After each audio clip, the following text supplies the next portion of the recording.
ప్రేమ. అబ్బా, ఎంత గొప్ప ప్రేమ అయినది! శత్రువులను సహా ప్రేమించేది, అన్యాయమును సహించేది. ఓకే, క్షమించే గుణం. శిలో మీద కూడా తండ్రి వీరేమి చేయించున్నారో వీరు అరుగరు కనుక వీరిని క్షమించు. ఈరోజు ఎవరికైనా ఉంది అట్లాంటి లక్షణాలు? ఒక మాట అంటే పడం మనం ఎవరితో అతుకులో నీ గడప దొక్కను అంతే, వార్నింగ్ ఇచ్చేసి వచ్చేస్తాం.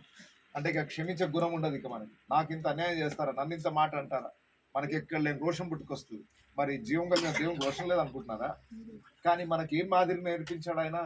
క్షమించేసి వదిలేయడం, పోనీలే పర్వాలేదులే, వాళ్ళు అన్నేమనుకుంటే నాకేంటి. ఇలా అసలు ఊర్లో గొడవలు జరుగుతాయా? ఒకరినొకరు కొట్టుకొని తిట్టుకొని చంపుకునే పరిస్థితులు వస్తాయా?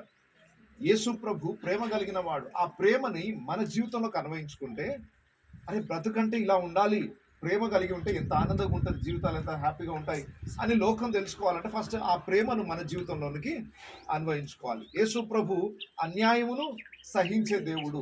ఇప్పుడు దేవుని బిడలముగా లోకంలో మనకెన్నో అన్యాయాలు జరుగుతూనే ఉంటాయి. ఎప్పుడు మన విషయంలో లోకము అన్యాయమే చేస్తుంది.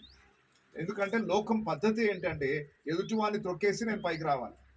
ఖచ్చితంగా నీతిగా బ్రతుకుతున్న వానికి లోకం అన్యాయం చేస్తుంది. కానీ లోకంలో ఉన్న పరిస్థితులను చల్లపరిచి సమాధానపరిచి ఏ ఇబ్బంది లేకుండా చేసేది ఎవరు అంటే దేవుని ప్రేమను తెలుసుకున్న వాళ్ళు. అన్యాయమును కూడా పోనిలే అని వదిలేసుకునే మనస్తత్వం ఉంటుంది. ప్రతిదాన్ని పట్టుబట్టేసి గొడవ పడేసి చంపుకునేంత పరిస్థితికి తెచ్చుకోం. గోరుతో పోయేదాన్ని గుడ్డలాగా ఎందుకు తెచ్చుకోవాలి? పోతే పోనీలే, దేవుడు నాకున్నాడులే, ఎవరు నాకు అన్యాయం చేస్తే ఏంటి, దేవుడు నన్ను ఆశీర్వదిస్తాడు కదా అని కొన్నింటిని దులుపుకుంటూ వెళ్ళిపోయే లక్షణాలు మనం యేసుని వెంబడిస్తున్న వారి జీవితాల్లో కనబడతా ఉండాలి. క్షమించే గుణం కనబడతా ఉండాలి.